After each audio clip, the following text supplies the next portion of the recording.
Alrighty, y'all, are you ready to learn? Today we're taking a look at our recitation for April 27th. And for this one, right, we're going to start combining rotation and translation just for some general motion. Right? And the first thing we're going to do, right, we're going to start with some yo-yos. We got a red yo-yo with an inner radius of this little inner cylinder, that's 0.1 of the bigger radius, and a blue yo-yo with an inner radius that is 0.4 of this outer radius. And we need to try to figure out which one's going to fall faster when it's dropped. Okay? So first, it's going to be predictions.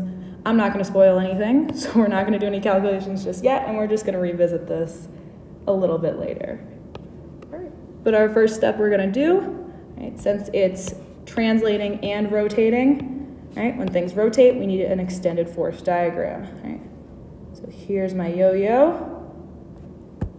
And here's where the cylinder is inside of the yo-yo. And I'm not exactly drawing it to scale. It doesn't matter where inside, how big this inner bit is for right now, because that's the only difference between our red and our blue is the two different sizes. So we'll just revisit that in a second. But we have, for forces, we have gravity acting from our center of gravity. And then we have tension, I'm going to say is here, our tension from the string, because if the string's wrapped around like that, that's going to be how the tension's pulling on it. And the only difference between, again, like I said, the only difference between our red and our blue yo-yos is this inner radius r. So we have our little r here and our big R here. And it doesn't matter if it's drawn to scale, we're going to keep everything in terms of variables and then kind of plug in at the end so that we can compare our two accelerations. Cool, great. So now we're going to start with our Newton's laws. So we're going to start with our sum of all forces equals mass times acceleration. Okay. So there's our sum of our forces. We only have forces acting in the y direction, right? Just mg and torque, they're both acting in our y direction. I'm going to say up is positive just for fun. I should label that. Positive just for fun, meaning that my sum of my forces is going to be a positive tension minus gravity in the negative direction equals ma. Cool. Now we do the same thing but for rotation. So our sum of our taus is I alpha. Okay, sum of our taus, sum of our torques. And let's look at what's doing torque. Okay, so we have two forces that could potentially be doing torque, but let's figure out which ones are not, what's going on. Right? So gravity. Okay, we have our moment of inertia about the center of this cylinder. Again, we're approximating this with a cylinder, so we have it around our center of our cylinder, making this our lovely pivot point. So since our pivot point is the same as our center of gravity, the radius, or our distance, right, when we do torque, it's force times radius times sine of the angle between. So our radius in this case, right, our force is mg, but our radius is our distance from our pivot point to our force. Right, well, and that's 0, meaning that the whole torque in this case is going to be 0. So our torque done by gravity doesn't exist, or is 0, right? And again, I use this R. This R does not mean our little radius in this problem or our big radius in the problem. That just means distance to the pivot point. Right? So I can use D. That's just what I'm using to represent that. It's a general equation. Cool. So no torque done by gravity. Well, then let's figure out if there's torque done by our tension. So we know our force is going to be tension, and our distance from our pivot point to our tension, it's going to be right along there, and that's just from the center of the circle to this outside. That's just going to be our little r. This time it is actually little r. Right? That's our distance from pivot to force. And the angle between, just like that, is 90 degrees. Sine of 90 is 1, so we're just multiplying by 1, right? Which makes sense because, right, we know that it's also, we can also think this as force times our perpendicular distance, and they're already perpendicular, or distance times our perpendicular force. All the components of both are already perpendicular to each other, so it's not going to change the magnitude of it at all. Now the only thing left to do is to think about whether it's positive or negative torque. So what we can do is if I take my thing here, I'm going to hold my pivot in place, and I'm going to follow that arrow around, going this way. So that's going to be spinning counterclockwise, meaning it has a positive torque. Right, just to better show that, because it's kind of tricky when I'm just moving the thing all over the place. Right. I have my arrow here. On this circle, I'm following in the direction of the arrow, and I go around my pivot point, and since that's going in the counterclockwise direction, it gives us a positive torque. So now we're going back, some of our torques. We said that torque is just TR, which equals I alpha. Wonderful. Well, we got some good equations set up. We have 2 equations all set up, but we have 1, 2, 3 unknowns still. And I don't know about you, but I don't know how to solve 2 equations with 3 unknowns, because as far as my algebra understanding says that's not possible. So we need some more information. Well, we need another equation. That's where this is leading us. If we can relate our A and our alpha, then we have all of the information that we need to solve this problem. So let's remember our favorite relationship, that A equals R alpha. Right. And another thing, I'm just using this R as a stand-in. We have to figure out what this actually is pretty soon. But first, let's figure out, right? It gives us a hint. I didn't need the hint, but it's okay, right? Think carefully about our minus signs, right? So let's go check if our signs work out, right? So I said up is positive. So if we're dropping this yo-yo the way that we expect to, we're going to be accelerating down, meaning that our linear acceleration is going to be negative. But as we're doing this, right, our string is holding us still here. Well, our string isn't moving, but we're moving down away from our string, so it's unraveling around like this, right? We already said the torque's going to make it spin in the positive direction. So we know that we're going to be accelerating down, and we know that the torque makes us spin positive. So with this negative acceleration, we know we have to be having a positive alpha. Right. Another way of thinking about this, right? If we're going down, we're going to be spinning and unraveling our string around here. But if we were to roll the yo-yo back up, like wrap the string back around, then we'd be accelerating up and we'd be spinning this way so that the string gets more and more wrapped around our yo-yo. But either way, they're opposite, they're going to be opposite signs. Our A and our alpha should be opposite signs, the way I set up my coordinate system. If we decided to say before that down was positive, then it would just work out for us. But I didn't, so we had to put just a negative sign somewhere. And we only need 1 because no matter what it is, it's going to flip the sign to the other. Cool. Now let's figure out this R. So we have our options for R are big R and little r. Well, the whole thing is spinning, so big R might make sense. But the difference is, right, if I just got rid of these bits on the side entirely, we still have a little cylinder being unwound from thread. So in this case, right, we know that our A is just going to be our little r times our alpha. But then suddenly, when I put this back, nothing has changed about the geometry relating the string to that spinny part. So the thing is, the string's holding it here. It's almost like we're rolling along the string. When we say like rolling without slipping, that this is like the surface that we're not moving relative to. So it's similar to that.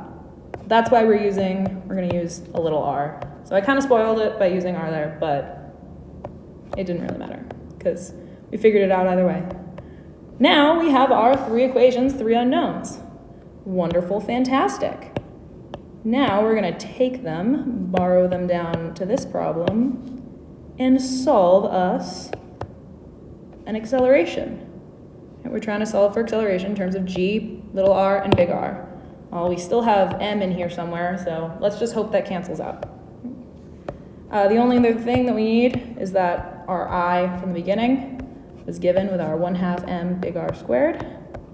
Okay, so I'm just going to write that over here as well. M big R squared. Now this is everything that we need. So the first thing I'm going to do is I'm just going to get rid of this alpha really quick. So everything's in terms of t and a. Right, so I'm going to solve this equation for alpha. So alpha equals -a over r. And I'm going to plug this in for alpha, and I'm going to plug this in for I at the same time. So tr equals, is our I, which is 1/2 m big R squared, and our alpha is -a over little r. Cool. Now, if I take this equation and I solve for tension, I can divide both sides by this little r. I'm going to solve for tension so I can plug into the other equation. So that's going to leave me with, simplifying things, I'm going to pull the m and the -a off to the side. So that leaves us with, right, dividing by this is going to combine over here, so it's going to be big R squared over little r squared. Cool, wonderful, fantastic. Now we have tension that we can plug on in to our equation up here. So our tension, -ma over 2 r squared over little r squared minus mg equals ma. Now it's just algebra, right? We just have to solve for this a. So I'm going to get every term with a in it over to the same side. There's this -mg equals ma plus ma over 2r squared over r squared. To make my life easier, and like I said, should happen eventually, right? We only want our acceleration in terms of g, r, and r. And look at this, every term in our equation has m. So we can divide that on out and be left with, right, -g. And I'm going to factor out my a as well, just while I'm here. 1 plus r squared over r squared, and there's the 1/2, right? Cool. Now all I do, I take this, divide it on over, and we get that -g over 1 plus 1/2 big R squared over little r squared equals a. And I don't like fractions within fractions, so what I'm going to do is I'm just going to multiply the top and the bottom by 2 little r squared. We don't have to do this, and in fact, this makes it easier to think about, but I'm just going to do this for the sake of making it look a little nicer. Over 2r squared plus big R squared. Yeah, this one's a little bit harder to think about. I just think it looks nicer, so they're mathematically exactly the same. Doesn't really matter, but algebra, you know. I love algebra. We love math. Math is so fun. Cool. Either way, here's our expression for acceleration in terms of g, big R, and little r. So now let's go back and answer our question. Which of our yo-yos is going to fall faster? So if I take my acceleration equation over here, a little extra. Now let's look at each one. So our first one is our red yo-yo. And we have -g over 1 plus and 1/2 r squared over, and then our little r is 0.1 r, and that's still squared. So the r squareds are going to cancel there. So it's going to end up being negative g over 1 plus 1 over 2 times 0.1 squared. And I don't feel like doing that math out right now, so we're going to leave it and start on the other one. Same thing, so our acceleration is negative g over 1 plus r squared, 1/2 big R squared over, and then this one was 0.4 big R all squared. Again, big R squareds are going to cancel. We're going to be left with negative g over 1 plus 1 over 2, 0.4 squared. Cool. So now, even without evaluating all this out, let's try to figure out which one is bigger. So we know that this one has a smaller inner radius than this one. We know that our 0.1 is going to be less than, keeping numbers consistent, or colors consistent, 0.4. Which is going to be the same thing for when they're squared. 0.1 squared is going to be less than 0.4 squared. And since these are in the denominator of this fraction, okay, we can say that 1 over 2, 0.1 squared, is going to be greater than 1 over 2, 0.4 squared. Right?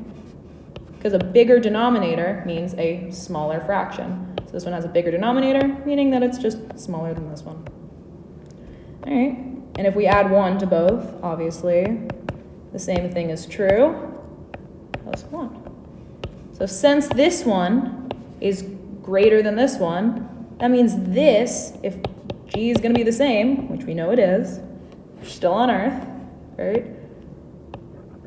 That means that this one has a bigger denominator. And like we just said, a bigger denominator means a smaller fraction. So this one has a bigger denominator, which means that this one's going to have a smaller acceleration. So we know that in the question of which one's going to fall faster, we know that our blue yo-yo is going to win. We could also look at this with something we'll get into a little bit more after, but I'll give you a quick crash course. We can look at this in terms of energy, right? The same way that we were looking at kinetic and potential energy before. So let's just say we have our two yo-yos, and hypothetically, they're just going to go some distance h. I want to see, at the starting it from rest, I want to see which one's going to be going faster after it travels that distance h. Right? So, dropping them from the same height, they're both going to have the same potential energy at the beginning. So we have our red one starts with mgh, and our blue one also starts with mgh. Now, we can say what we said before, at the bottom, it's going at some velocity. So it's going to have kinetic energy, 1/2 mv squared. Now we get into this fun part, because this is not all that we do. First of all, right, we thought of our linear kinetic energy. This is what we were doing before, but we're not just translating. We're not just moving down. Our yo-yo is also spinning. So we have our fun friend, angular kinetic energy, have mi omega squared. Right? The same way that we use m and I and v and omega to be analogous in everything else. Right? We have our torque. Ooh, that's a sigma. Sum of the torques is I alpha, the same way that our sum of our forces is ma. We have our v equals r omega, like all this stuff. Right? We relate them all. It's the same equation, just with angular stuff instead of our linear stuff. It's almost like I'm sensing a pattern here. Right? So now, again, I'm going to hop into this, because this is going to be the same. Well, we can figure out it's not going to have the same numbers, but we get to figure out what's going on for each. Okay? So we know they have the same, I did not mean to cross that out, I was just trying to point. We know they have the same I, and we know they have the same mass, and they start from the same height. So that's not really going to be changing anything. What we're really interested in now is the difference in v. right? So if two things change, our v and our omega have to change, but this is staying constant.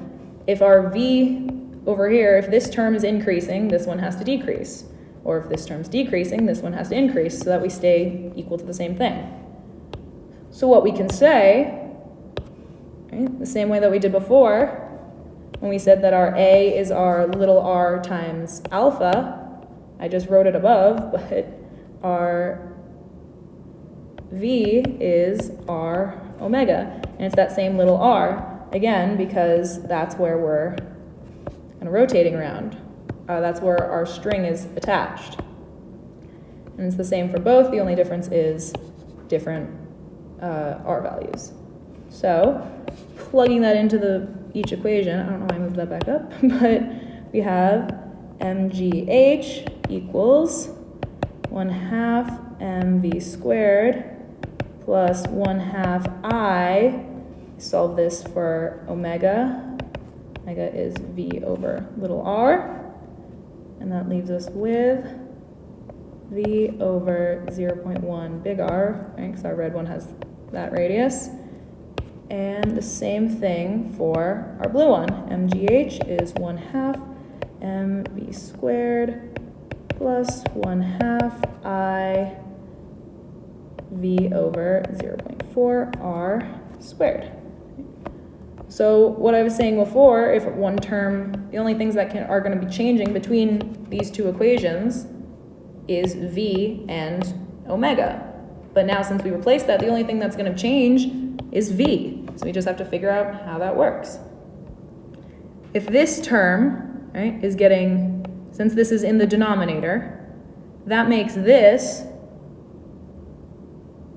smaller, right? So this is a bigger denominator. This is a smaller denominator. That means this value is bigger than this one. That means that more of this potential energy is going into spinning our yo-yo than it is going into making the yo-yo go fast. And the same thing down here. More of our energy is going into making the yo-yo go fast than it is to spinning the yo-yo. That's a fun little thing that we'll get into more with rotational energy and all that stuff pretty soon.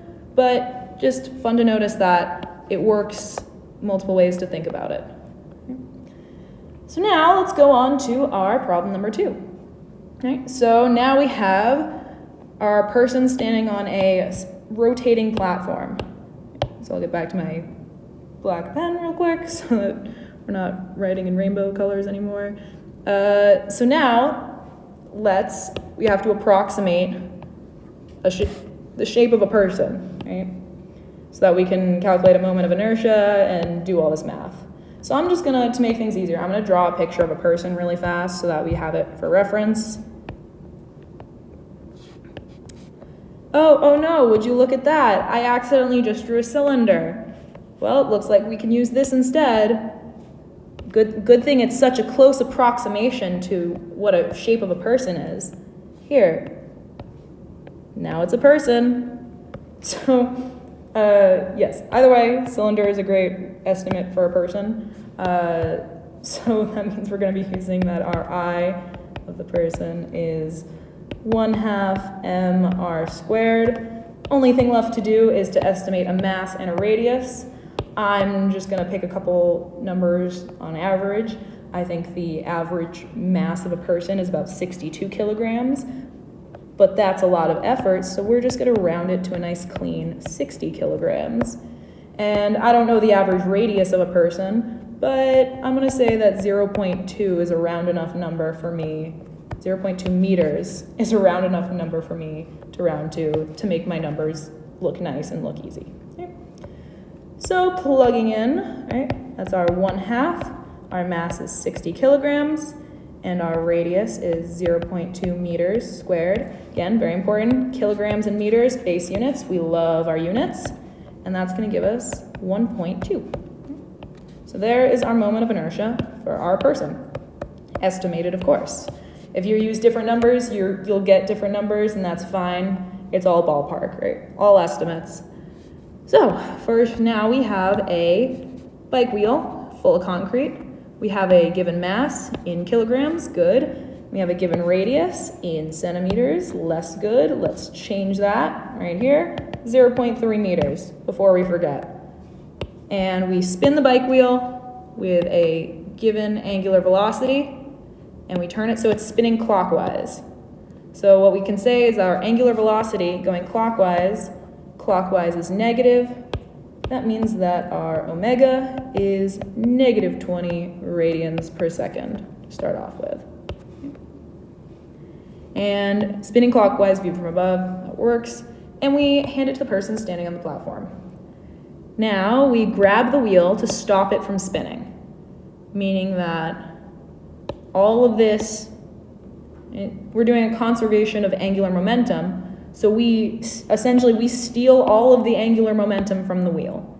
The wheel had it all, and we grab the wheel to stop it from spinning, and all of it gets transferred to us. And we begin to rotate. So let's figure out what direction and how fast. Right? So our equation for our L, right, is I omega. Same way that our equation for P is mv. Right, again, I is analogous for m and v and omega as well.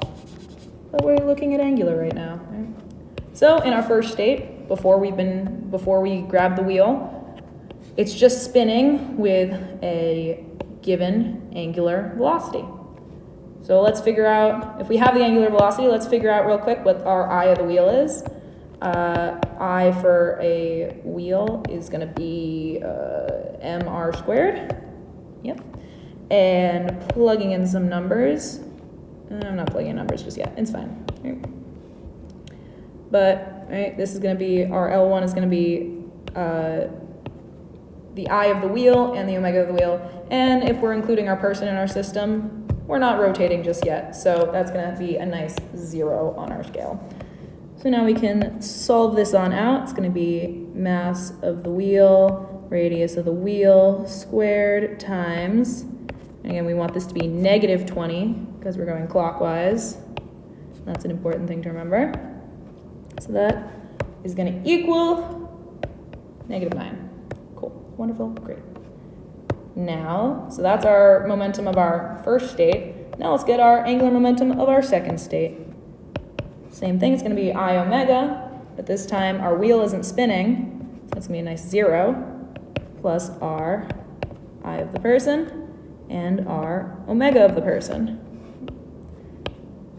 So we already said that our I is 1.2, approximately, omega p. And this is what we're solving for. We don't know our omega of the person just yet. That's what we're trying to figure out. So we can set our initial angular momentum equal to our final angular momentum because it's conserved, which is so handy dandy to be solving this problem. So you get that our 1.2 times omega p is going to equal negative 9. Algebra, divide on over, and we get that our omega is going to be negative 7.5 radians per second. And remember, all this negative tells us is that we're spinning clockwise around our circle. So if we want to speed in a direction, that means we're going 7.5 radians per second clockwise. Okay. And now we move on, and instead of just grabbing the wheel and stopping it, we flip it upside down. So now instead of it having a given angular momentum and then we steal it all, now, not only do we steal it all, but we also steal more so that it starts going in the other direction almost. Or not almost. It starts going in the other direction, but that's kind of how I think of it. Right? The first one, we steal all the angular momentum. Now this one, not only do we steal it, but then we steal more until it starts going into the negative, or ungoing into the negative. So we start in the same situation, meaning that our L1 is going to be exactly the same because we're not rotating, but the bike wheel is. And now our L2 is going to be different. Oh wait, we're supposed to predict first. Oops. Again, spoilers, I won't predict just yet, but we'll do the math. And so now our L2 is our now whatever the I of the wheel is in our omega of the wheel, plus our I of the person and the omega of the person.